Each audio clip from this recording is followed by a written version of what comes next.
Well, I'm potting up the last of the um, snapdragons here. They're way overgrown out of these cell trays, so hopefully they'll continue to do well after I pot them up. And yeah, I mean, I've done other videos on that in the past, so it's not my intent to kind of go over snapdragons again for you, or with you. It's I thought while I was doing this, I could talk to you about kind of winter kind of seed planting. It's beginning of January now, and usually I try to use kind of that holiday time between Christmas and New Year's to plan out what we're going to do for the garden for the next year. I didn't do much of that. I guess I'm leveraging or relying on, we've done a lot of work in the last couple of years here at PDX Garden Home in terms of the infrastructure of the garden and setting up the beds and all that. So I'm not really setting up any new vegetable beds or anything of that nature. All the beds are kind of there, and we've already put compost down on most of them. We still have some to do. And then as I've kind of told in other episodes and other videos, the main thing that's brand new is going to be filling out the woodland garden with more shade plants. But beyond that, they're still kind of selecting seeds and buying seeds that goes on. And so what I'm doing on that point at this time of the year is going. I use the websites. I mean, I get the printed catalogs, and they're kind of fun. I might flip through them at night or whatever, put them out on the coffee table to share with friends and family. But when I actually get down to buying it, I'm actually browsing on the websites usually. And so I'm going to be, I am in the process of looking at websites, and my two go-to seed providers, and there's lots of good ones out there. So I'm not suggesting other ones aren't good too, but the two that I use that are go-to that do well for me here in Portland are Territorial Seed Company, which is kind of the mainstay in our area. I know that the seeds that I get there are plants that have been tested generally in the Northwest area, and generally, all things being equal, can do okay. On the flip side, though, they can be a little bit more spendy than the alternative that I often use, which is Botanical Interests. And I like Botanical Interests has a greater selection, or what appears to be a greater selection to me, of flowers. They have a great selection of vegetables. They're not specific to our area, so but they provide a lot of information about the seeds in their catalog or on their website. And so I can usually ascertain what varieties that they're selling will do okay in our climate versus other climates. You know, for example, I was looking at some new bulb onions that they had on their website yesterday, and they were very specific about how they were short day onions that would do well in the South. And so I'm still kind of figuring out bulb onions here, and so yeah, so I don't buy those, right? But and I bought from them over enough years that I kind of know which of their varieties do well, and then I can try something new here and there. The other thing I really like about Botanical Interest, which is not very utilitarian of me, but it's I like the graphics. They do a good job on their packets they have a nice presentation, good pictures and illustrations, and again, they have good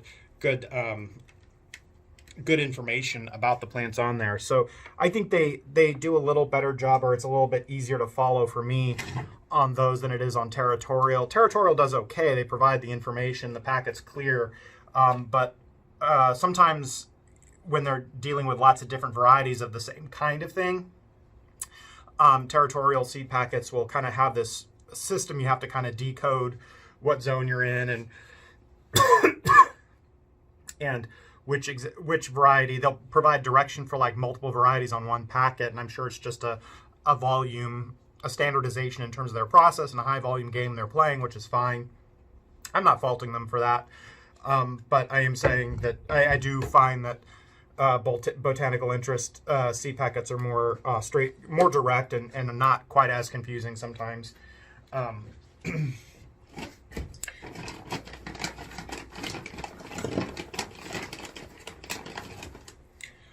all of that being said, I buy from both. I typically get all my tomatoes from Territorial because I know they're going to have a lot of good varieties, and I know the varieties they have are applicable to our area.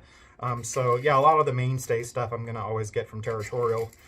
And like I said, a lot of the flowers, and then things that I know that are basically the same or equivalent with Botanical Interest, I'll get there. And then the other seed company that I use occasionally is, of course, Baker Creek Seed Company. A lot of people know that. They've got a really beautiful catalog that they put out every year. I don't use them a lot because I have to be more on my game in order to use them, so to speak, because they're not specific to our area. They're located out of Missouri, and they sell seeds for all over the country, perhaps all over the world for all I know. But so they're not. They certainly have stuff that will do fine in our area, and I know gardeners around here use them and get all excited when their catalog comes out and all that. But I'm lazy, and I know, and so I don't want to have to kind of figure out whether the seed that I'm falling in love with on their catalog will actually do specifically well in my environment or not. So what I use them for, they also have, they go by a few different names. They're like Baker Creek Seed Company. They also have a brand name that they call Rare Seeds, I think, and that's exactly how I use them. So when there's something new or exciting that I might want to try, they had a, yeah, if there's something new or exciting that I want to try that is not going to be in the Territorial Pet catalog or the Botanical Interest catalog, then I'll go there. Or if I know of something that I want to try that, and I'm wondering who might have it, they're a great resource for a company that has a good chance of having it. And so, of course, that stuff, because it's rare or different, it's probably not designed for our area in most cases. And so I plan to baby it. I plan to grow a lot, pay attention to it a lot, grow in a greenhouse, grow in a pot, whatever, and kind of learn it the first season before I really get into it.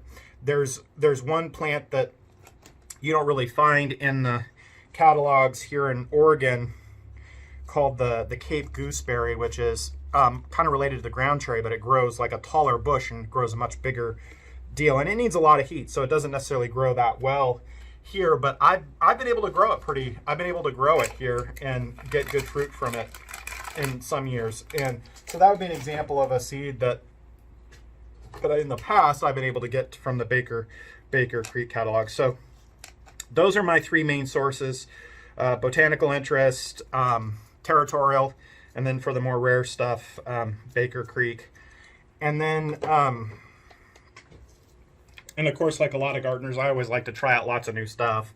I get excited about the pictures and the new stuff they have, and I figure why not give it a shot. And that's kind of a rhetorical question because there are lots of good answers as to why not to give it a shot. Like, it's not likely to do well in this climate, or I don't have enough time because I'm growing too much other stuff, or I already have 20 kinds of tomatoes. I really don't need to try a 21st kind of tomato. So there's actually a lot of good answers to that question of why not do it. But that's what one of the things that makes gardening fun, right? Is trying some of those new things. So I go for it, even though there's lots of good reasons not to. So then my process, I look at I have a database that I use in an electronic database that syncs online on the web, and it's a company. The company that I use is like a personal database app called Memento, and I chose that because of the interface and how it worked with my phone to start out with. So I use it on an Android phone, and then I later started using the desktop application of it as well, because of course entry that way is faster. But it gives me access to the database here in the field or at home on the computer, and it's not specific to gardening. It's just a personal database app that you can create all kinds of different databases for whatever you want. But I use it for gardening, and so I catalog all the seeds that I'm thinking about buying in terms, and also kind of put in when the seeding dates would be, when I would start the seeds and when I might plant them out, the small plants out into the field, and I get that all in the database. And then right at this point in the year, as I'm looking, I have one screen open, and maybe I can show you a screenshot of this. I can cut it into the video here, but I'll have one screen open with the seed catalog company's catalog of the seeds that I'm looking at and wanting to buy, and then I have another screen with the Memento database, and I'm just as I'm choosing seeds from the seed catalog that I want to buy, I'm entering it into the database. And at this point, a lot of times they're already entered from the prior year. And so what I'm really doing is just updating the seed starting dates to 2020 in the database and checking off that I am in fact going to try to grow those again this year. And then I add those seeds to my shopping cart online. And then I'll put in my order, and hopefully I'll have my orders in the next week or two here, and get my seeds in plenty of time before time to plant out. I'll need to do some greenhouse management to give myself room and get things cleaned up a little bit.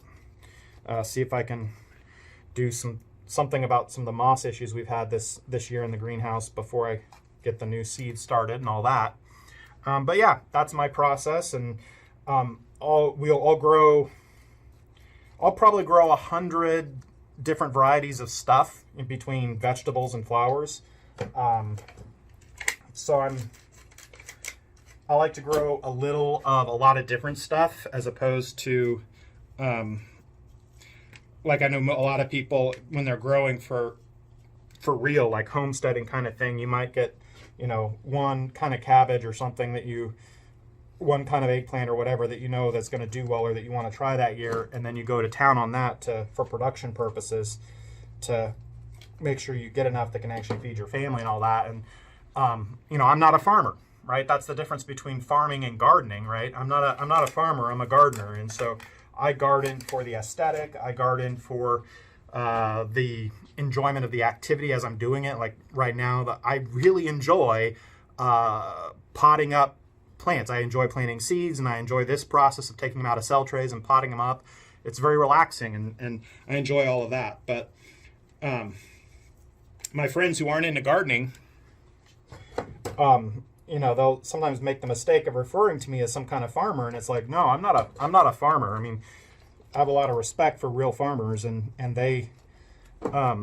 they're growing at scale for production purposes, and I don't grow for production purposes. I grow for fun and for aesthetics, and for learning.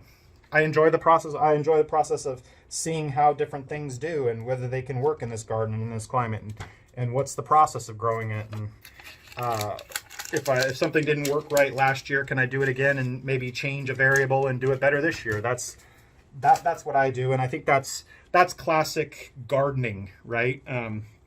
And I think a lot of times people get kind of confused about that, because there's so much going on in the gardening / local food and market gardening and small farm movements, that we're starting to conflate people like me who are gardeners with kind of the real folks who are the farmers who are doing it for real. And so I just kind of shout out to all those small scale farmers and market gardeners. I'm not at that level. I don't have that capability at this point. I have another job. I saw the things I'm doing. All right, well, that's enough rambling on this. I finished potting these up here, and I think I've pretty much explained kind of how I go about collecting seeds, or acquiring seeds, I should say. Of course, I also have a lot of seeds left over from last year, so I'm going to have to make that decision of looking at all the old seed packets, and some of them have been kind of carrying on for a couple of years now, and so you have to kind of make that decision of, ooh, do I think this is going to actually work, or is it too old? Should I buy new ones? And that's always kind of, you hold your breath sometimes and keep the ones you have, and then if it doesn't work out, you miss out for the season. But we'll see kind of what my total cost in the shopping cart turns out to be. Okay, well, I said I'd quit rambling, so I'll quit rambling right now. I'll see you guys all next time. Take care.